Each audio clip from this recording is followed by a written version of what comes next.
이제 하나의 말씀 보겠습니다. 하나의 말씀은 사무엘상 31장 1절에서 6절까지 말씀인데요. 1절, 2절, 2절 말씀만 제가 봉독합니다. 블레셋 사람들이 이스라엘을 침해 이스라엘 사람들이 블레셋 사람들 앞에서 도망하여 길보아 산에서 엎드러져 죽으니라. 블레셋 사람들이 사울과 그의 아들들을 추격하여 사울의 아들 요나단과 아미나답과 말기수아를 죽이니라. 아멘. 예, 지금 우리는 이제 사울의 마지막 모습을 우리는 보게 됩니다.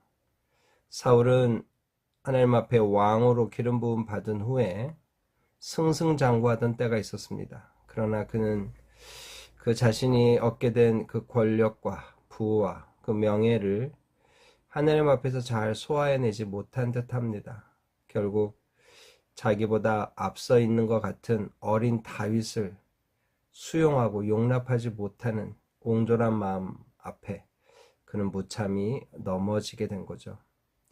하나님의 어떤 큰 뜻 안에서 하나님께서 이스라엘을 위해 또 다른 하나님 기뻐하신 한 사람을 세웠다라고 믿는 것이 그렇게 쉽지 않았다 하는 것을 사울 임금을 통해서 우리는 보게 되는 거죠.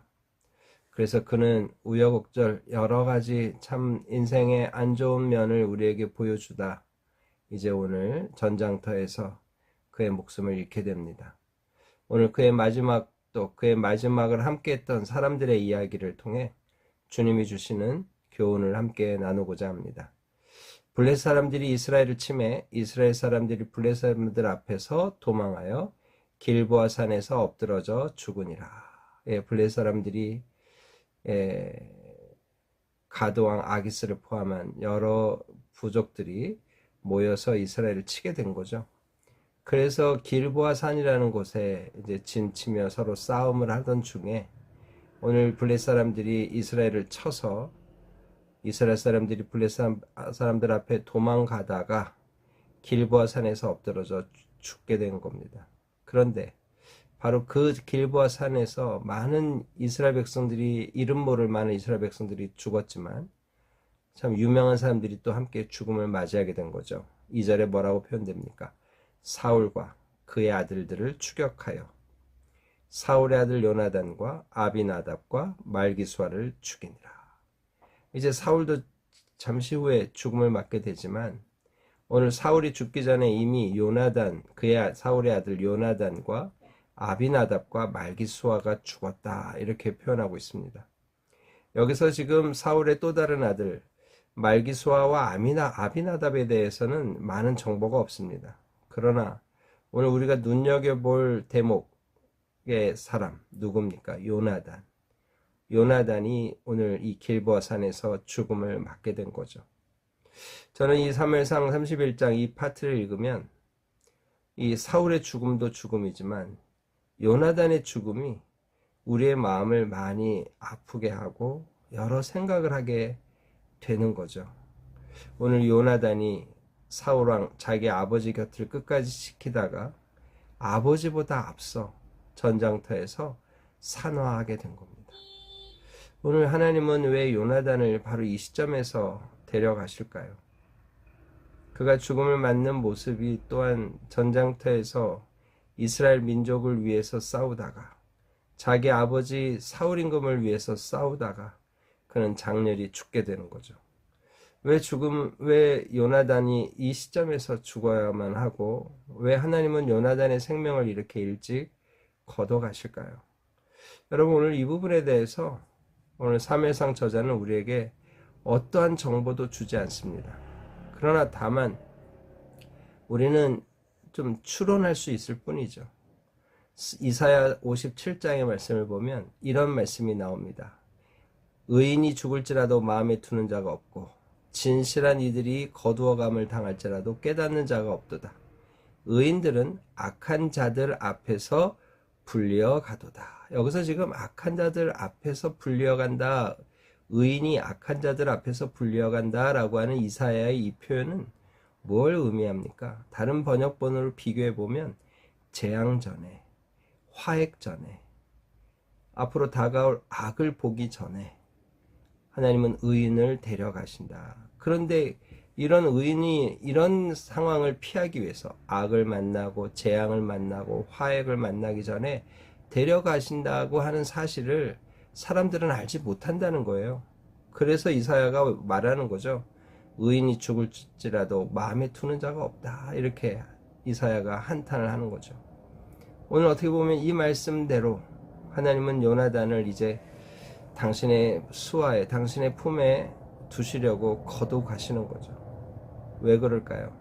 예, 이제 사울이 죽을 것이고, 사울이 죽으면 그 다음 일이 어떤 일이 벌어집니까? 사울의 대를 이어 왕을 세우려고 사울의 신하들이 또 열을 내겠죠. 바로 그 상황 속에서 가장 우선순위가 누구겠어요? 요나단이 될 수밖에 없죠. 그러나 하나님의 계획은 어떻습니까? 예, 다윗을 세우시려는 게 하나님의 계획이에요. 그러다 보니 하나님은 왕이 될 만한 좋은 사람, 두 사람을 동시에 세워서 예, 혼란을 가져오게 하고 싶지 않으신 거죠. 그래서 하나님 앞에 의로운 요나단을 이 시점에서 데려가셨다. 그래서 그가 고통당하기 전에, 여러 가지 어려움을 만나기 전에 하나님이 요나단을 데려가셨다. 이렇게 볼 수 있지 않을까 생각하는 거죠. 여러분 어떻습니까? 요나단은 의로운 인생이요. 그가 왕이 돼도 정말 손색이 없는 사람입니다. 그러나 하나님은 다윗을 세우시려는 당신의 뜻을 위해서 요나단을 이 땅에 남겨두지 않으시고 그냥 과감히 데려가시는 거죠. 왜요? 그것이 요나단에게도 마음이 편한 일이고 다윗을 위한 일은 당연한 일이고 하나님의 선택이었다 이렇게 우리가 평가할 수 있겠죠. 여러분 중요한 건 뭘까요? 오늘 우리가 어떤 사람의 죽음에 대해서 갑작스러운 죽음에 대해서 특별히 의롭다고 생각되는 사람의 갑작스러운 죽음에 대해서 우리는 하나님의 뜻을 잘 헤아리지 못하고 함부로 평가하고 말할 수 있습니다. 그러나 하나님이 선하시다는 걸 믿고 그 선하신 하나님이 선하게 하셨음을 믿고 그 상황을 보고 해석해내는 지혜가 필요하지 않을까요? 오늘 요나단의 죽음은 바로 그런 중요한 주제를 오늘 우리에게 던지는 겁니다. 이제 사울의 이야기에 다시 돌아가 볼까요? 사울이 패전합니다. 3절이에요. 활 쏘는 자가 따라잡아서 사울이 그 활 쏘는 자에게 중상을 입었다. 이제 세 아들은 죽었습니다. 이제 자신이 중상을 입고 이제 이 중상을 입었다는 뜻은 뭘까요? 이제 곧 죽을 수도 있는 상황이다라는 뜻이죠. 그래서 4절에 보니까 그가 무기 든 자에게 말합니다. 네 칼을 빼어 그것으로 나를 찌르라. 하면서 뭐라고 말합니까? 이유가 아주 명백합니다. 할례 받지 않은 자들이 와서 나를 찌르고 모욕할까 두려워하노라 하나. 그죠? 할례 받지 않은 자들이 나를 모욕할까 싶으니 나를 그냥 빨리 죽여라. 죽음을 빨리 죽어버리는 게 낫겠다라고 선택하는 거예요. 여러분 지금 이 할례 받지 않은 자가 나기를 모욕한다라는 말을 우리는 좀 좋은 의도로도 볼 수 있습니다. 자신이 하나님 앞에 할례 받은 하나님의 선택된 백성으로서의 자긍심을 가지고 이런 이야기를 했다, 이런 생각을 했다라고 말할 수도 있고, 조금 더 안 좋은 면에서 본다면 그는 마지막 순간까지도 자신의 체면과 자신의 명예만을 생각하고 있다고 평가할 수도 있는 대목이에요. 사실 이런 대목을 생각할 수 있는 유추할 만한 사건이 있었죠. 삼손이 블레셋의 포로가 됐을 때 어떤 일이 벌어집니까? 두 눈을 빼게 되고 연자맷돌을 매는 조롱당하는 위치에 서게 된 것을 왜 사울이 모르겠어요? 그러니 저 할렴자가 나를 모욕할까 싶으니 나를 죽여라. 나 살아나서 저들에게 모욕당하느니 죽임을 당하는 게 낫겠다. 이걸 지금 말하는 거죠. 여러분 오늘 이 사울의 이런 태도가 우리는 어떻게 평가해야 될까요? 쉽지 않은 대목이죠. 그런데 이렇게 얘기하니 이 무기를 든 자가 두려운 겁니다. 어떻게 기름 부음 받은 자를 자기가 칠 수 있겠어요? 그러니까 행하지 못하고 있어요. 그랬더니 4절 이에 사울이 자기의 칼을 뽑아서 그 위에 엎드려졌다. 이제 자결을 한 거죠. 자기 스스로 자살을 선택하는 거예요. 칼을 세워두고 거기에 자기 몸을 던진 겁니다. 쉬운 일은 아니죠. 하여튼 자살을 선택해요. 그런데 문제는 뭡니까? 무기를 든 자가 사울의 죽음을 보고 자기도 자기 칼 위에 엎드러져 그와 함께 죽게 되는 거예요. 왜 죽을까요? 죽지 않고 도망가도 될 텐데. 이것도 마음 아픈 대목이죠. 그러면서 사무엘상 저자는 사울과 그의 세 아들과 무기를 든 자와 그의 모든 사람이 다 그날에 함께 죽었다. 오늘 사울과 그 일가가 죽었다고 하는 것을 우리에게 보여주고 있습니다. 여러분, 오늘 이 죽음의 이야기 어떻게 들려지시나요? 오늘 이 죽음에는 세 가지 부류가 있는 것 같습니다. 의롭게 살다가 하나님 앞에 끝까지 의의 길을 달려가던 요나단과 같은 사람의 죽음이 있는가 하면, 시작은 좋았지만 마지막이 너무 참 애절한 마음으로 볼 수밖에 없는 정도로 타락하여 하나님을 떠난 사울의 죽음. 또 하나의 죽음은 누군가요? 그냥 사울 곁에서 사울의 무기를 들었다는 이유로 자기가 섬기는 주인이 죽으니 자기도 죽음을 선택할 수밖에 없었던 무기든 자의 죽음. 또 이스라엘의 왕이 소집해서 전쟁에 나갔다가 블레셋에 의해서 죽어간 수많은 무리의 이름 없는 사람들의 죽음. 여러분, 이 각각의 죽음에 대해서 우리는 어떤 생각을 해야 될까요? 여러분, 죽음 자체가 너무 큰 주제예요. 무거운 주제입니다. 그러나 이 죽음에 대해서 주님은 절대로 가볍게 여기지 않으십니다. 성도의 죽는 것을 귀히 여기신다는 주님의 말씀처럼 하나님은 이 모든 사람들의 죽음에 대해서 귀히 여기십니다. 다만 그 죽음을 맞이하는 그 각 사람의 그 상태, 그 사람이 지금 그 죽음을 맞이할 그때 어떤 마음으로 죽어갔느냐가 중요한 포인트겠죠.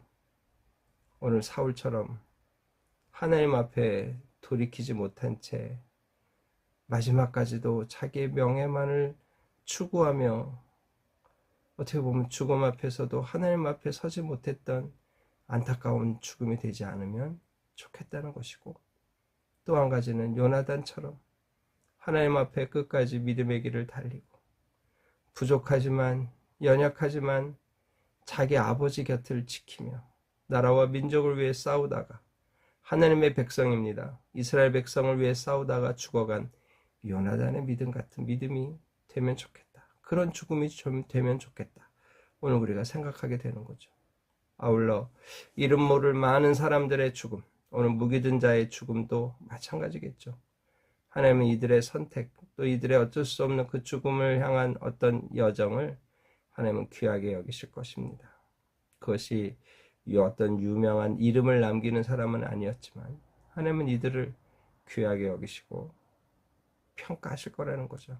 그래서 오늘 이 월요일 아침 좀 무거운 주제로 시작하지만 하나님 앞에 우리의 인생이 하나님 앞에 귀히 여김을 받는 인생이라는 것을 깨닫고 하나님, 나의 삶이 또 나의 죽음이 하나님 앞에 하나님이 기쁘게 여기시는 온전한 것이 되기 원합니다. 주님의 기쁨이 되기 원합니다. 주님이 귀히 사용되는 인생으로 살다가 주님의 때에 주님 앞에 서기 원합니다. 이렇게 기도하며 오늘 하루 우리의 남은 삶, 또 힘있게 달려가는 우리 모두가 되기를 주님의 이름으로 축복합니다. 다 같이 기도하겠습니다.